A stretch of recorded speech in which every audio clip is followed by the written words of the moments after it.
กราบทักทายสบายดีและสวัสดีครับพ่อแม่พี่น้องเนาะบอกว่าจะอยู่ในประเทศหรือว่าต่างประเทศเนาะพี่น้องก็ขอต้อนรับพี่น้องเฮาทุกคนเนาะพี่น้องเข้าสู่สองบาแพงเราเนื้ออีกเส้นเก่าเส้นเคยกันเด้อพี่น้องเนาะมื้อนี้มาพอกับพี่น้องเฮาแพงกะจะพาพี่น้องเฮาเนาะไปโหบหญ้าอยู่ในคันนาอยู่ในนาพี่น้องเนาะเพราะว่ายามนี้ก็คือเป็นยามฤดูกาลเฮ็ดนาของบ้านที่ว่าแพงอยู่เนาะพี่น้องเพราะว่าท้องถิ่นอื่นเขาเจ้าอาจสิปลูกข้าวแล้วหรือว่าดำนาแล้วเนาะแต่ว่าอยู่บ้านเฮามันบ่ค่อยมีน้ำพี่น้องเนื่องจากว่าเฮาเฮ็ดนาอยู่บนดอยพี่น้องเนาะนาบันไดบนดอยก็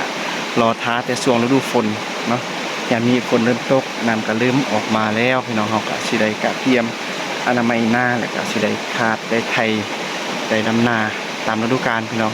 เอาเป็นว่านาเวียของเฮาสิเป็นจังใดก็สิพาพี่น้องเฮาไปเบิ่งน้ำกันเลยพี่น้องเอาเนาะพี่น้องตอนนี้เนาะแพงก็ได้มาฮอดอยู่ในนาเนาะพี่น้องแต่ว่าตอนนี้เนาะอยู่ในแคมป์นาก็คือเป็นสวนสลีข้าวโพดพี่น้องนี่ก็สิให้พี่น้องเฮาได้เบิ่งวิถีชีวิตอยู่ในบ้านนอกบ้านนาก่อนเนาะก่อนที่ว่าเฮาจะเข้านาเวียพี่น้องนี่ทางนั้นก็เป็นหมู่บ้านเนาะใกล้ๆพุ่นก็คือเป็นหมู่บ้านแล้วก็อ้อมรอบไปด้วยสวนสลีข้าวโพดพี่น้องนี่กำลังออกดอกงามๆพี่น้อง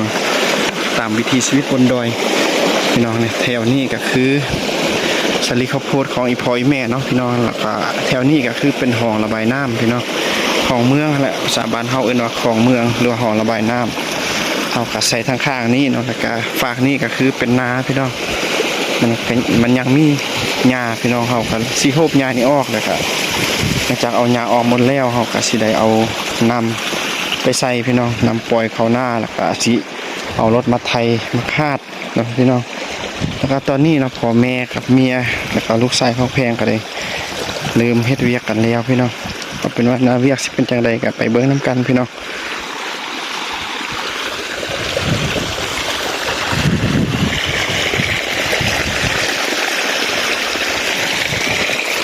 วิวก็โคตรงามช่วงนี้นะพี่น้องบางมือก็แดดออกบางมือก็ฝนตก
เอาเนาะพี่น้องตอนนี้เนาะเฮาก็ได้อนามัยเก็บเศษไม้เศษตออยู่ในหน้าก็ถือว่าสำเร็จ 70-80% กันแล้วพี่น้องยังอีกน้อยนึงเนาะเพราะว่าบางบอนเฮาก็ได้จูดเนาะบอนที่ว่ามันแห้งเฮาก็ได้จูดบอนที่ว่ามันเปียกมันซุ่มเฮาก็ปุ๊บเอาไปทิ่มเนาะพี่น้องนี่คืออยู่ทางหลังเฮานี่ก็คือเป็นบอนที่ว่าเฮาทิ่มเศษไม้พี่น้อง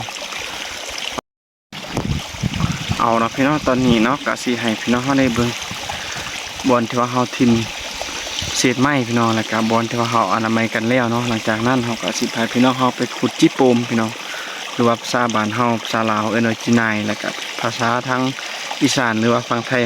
เขาเอิ้นว่าจิโปมเนาะเอาเป็นว่าจิเป็นจังไดก็ไปเบิ่งพร้อมกันเลยพี่น้องเอาเนาะพี่น้องฝากนั่นก็คือเป็นนาพี่น้องนาที่ว่าเฮาอนามัยเอาเศษไม้เศษหญ้าต่างๆออกเกี่ยงกันหมดแล้วพี่น้องหลังจากที่ว่าเฮาออกแล้วเฮาก็เอามาไว้อยู่ในฝากนี้พี่น้องนี่มาไว้อยู่ในเข็มนาพี่น้องก็คืออยู่ในสวนสลีอะไรพี่น้องเฮาจะไว้แถวนี้มาทิ่มไว้แถวนี้เพื่อให้มันเป็นฝุ่มบ่มเป็นฝุ่นในการเฮ็ดสวนสลีต่อไปมันก็อาจสิงามขึ้นเนาะพี่น้องนี่ก็ประมาณนี้เนาะพี่น้องแล้วก็ตอนนี้แพงกระสิพาพี่น้องเฮาไปเลาะขุดจีโปมหรือว่าจีนายอยู่ใน ตามท้องนาแล้วพี่น้องนี่อุปกรณ์ของเฮาที่เตรียมมาก็คือมีเสียมพี่น้องเอาเป็นว่าเฮาสิไปเลาะเบิ่งกันเลยพี่น้องเอาเนาะพี่น้องตอนนี้เฮากับพออีกบ่อนหนึ่งแล้วพี่น้องนี่สังเกตเบิ่งอยู่ในจุดนี้เนาะพี่น้องเฮาก็สิพาพี่น้องเฮาไปขุดเบิ่งว่าจะมีอยู่บ่เนาะบ่อนมันอยู่มันอาจสิบ่ง่ายปานใดเนาะเพราะว่าฝนตกพี่น้องขี้โขยของมันออกมาฝนก็ตกเอาเนาะพี่น้องตอนนี้เนาะเฮาก็ได้ขุดเป็นที่เฮ็ดพอยกันแล้วนี่ก็ไหลพอกแล้วพี่น้องจีนายหรือว่าจิโปมเนาะนี่พี่น้องได้แล้วเนาะตัวใหญ่อยู่พี่น้องแถวนี้เนาะพี่น้องอยู่ในนาเฮาสังเกตเบิ่งหูมันมีหลายอยู่พี่น้องเดี๋ยวเฮาสิพาพี่น้องไปเลาะขุดต่อเลยเนาะพี่น้องเลยปีงกินแซ่บๆเนาะตามวิถีชีวิตบ้านนอกบ้านนาชนบทลาวเฮาพี่น้องเอาเนาะพี่น้องตอนนี้เนาะก็สิให้พี่น้องได้เบิ่งผลงานที่ว่าเฮาได้ในการขุดจิโปมหรือว่าจีนายเนาะว่าสิได้น้อยบ่หรือว่าได้หลายก็ไปเบิ่งนํกันเลยพี่น้องเอาพี่น้องตอนนี้ก็สิให้พี่น้องเฮาได้เบิ่งจีนายที่ว่าเฮาขุดได้ในมื้อนี้ก็หลายเติบพี่น้องนี่มีทั้งจีนายมีทั้งเขียดพี่น้องอยู่ในถุงเนาะว้าหลายเติบพี่น้องจีนายก็แม่นแต่ตัวใหญ่ๆพี่น้องนี่ได้หลายอยู่30-40ตัวประมาณนั้นเลยพี่น้องนี่ก็ถือว่าได้อาหารในตอนเที่ยงเนาะเฮาก็สิได้ปิ้งกินนายปิ้งเขียดพวกนี้กินนะพี่น้องแล้วก็วันนี้เฮาก็สิได้ซุปผักเอาเป็นว่าตอนนี้เฮาก็สิเฮ็ดกินกันเลยพี่น้องเพราะว่าจะฮอดเวลากินข้าวแล้วเนาะรู้สึกว่าอยากข้าวแห้งพี่น้อง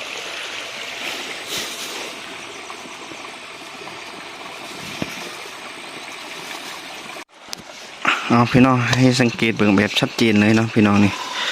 มีทั้งเขียดมีทั้งจีนายพี่น้องปลาหลายเติบพี่น้อง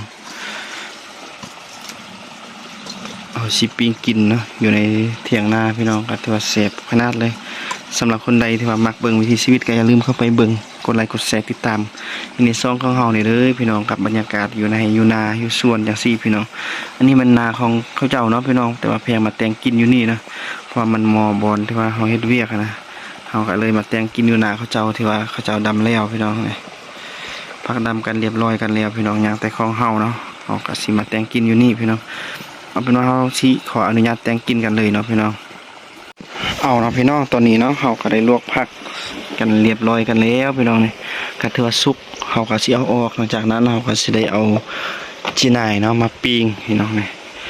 ปิ้งกินแซ่บๆหอมๆนำกันเด้อพี่น้อง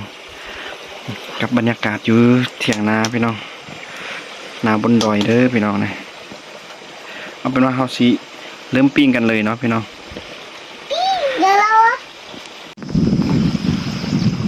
ไอ้ยะสายจุ้งแม่สายจุ้ง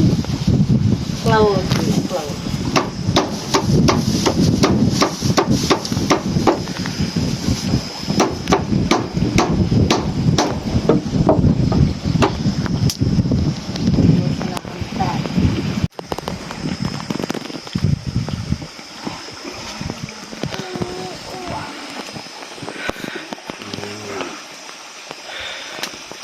ประมาณเท่าไหร่นี่เนาะหลังจากที่ว่าเฮาได้กินข้าวกินน้ำกันที่เรียบร้อยกันแล้วเฮาก็สิได้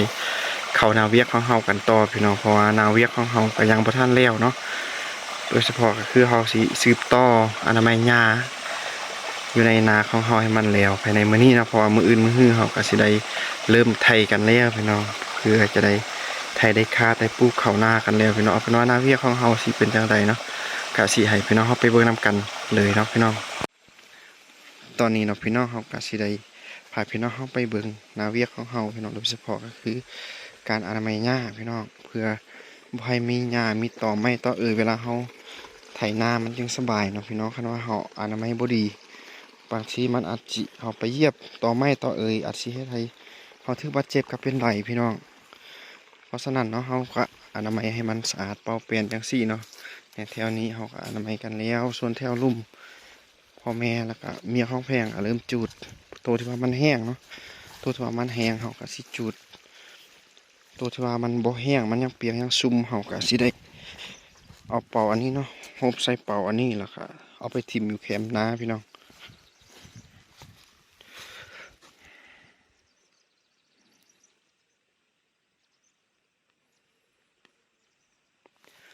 ส่วนเมียบ่แพงเนาะก็ได้เจลูกแด่เฮ็ดเวียกแด่พี่น้อง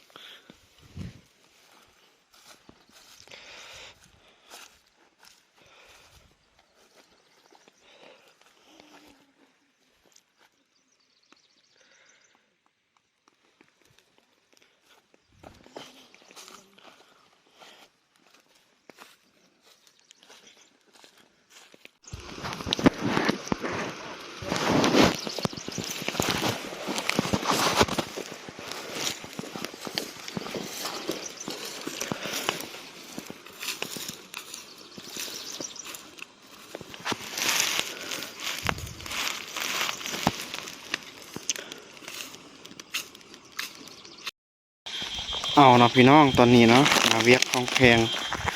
ที่ว่าพาลูกชายแล้วก็เมียผมโดยครอบครัวพ่อแม่เนาะมาอนามัยอยู่ในนาอนามัยเศษหญ้าเศษวัชพืชก็ถือว่าสำเร็จเก็บปล่อยกันแล้วพี่น้องเนาะแล้วก็ตอนนี้เนาะพี่น้องแพงก็ขอฝากซองอีกคือเก่าคือเดิมเด้อพี่น้องเนาะเพราะว่าซองของแพงก็เป็นช่องทางที่ว่านำเสนอวิถีชีวิตเป็นในบนดอยอย่างเสี่อะไรพี่น้องบอกว่าจะเป็นการทำมาหากินเฮ็ดไร่เฮ็ดนาเฮ็ดทั่วเฮ็ดสวนแพงก็สิได้เก็บภาพบรรยากาศเหล่านั้นให้พี่น้องเฮาได้เบิ่งกับคนใดที่ว่าฮักมักแล้วก็ติดตามแพงมาตลอดเนาะก็อย่าลืมเข้าไปเบิ่งเข้าไปกดไลค์กดแชร์กดติดตามคือเก่ากันเด้อพี่น้องพบกันใหม่อยู่ในคลิปหน้าสำหรับวันนี้แพงก็ต้องขอกล่าวคำว่าสบายดีพี่น้อง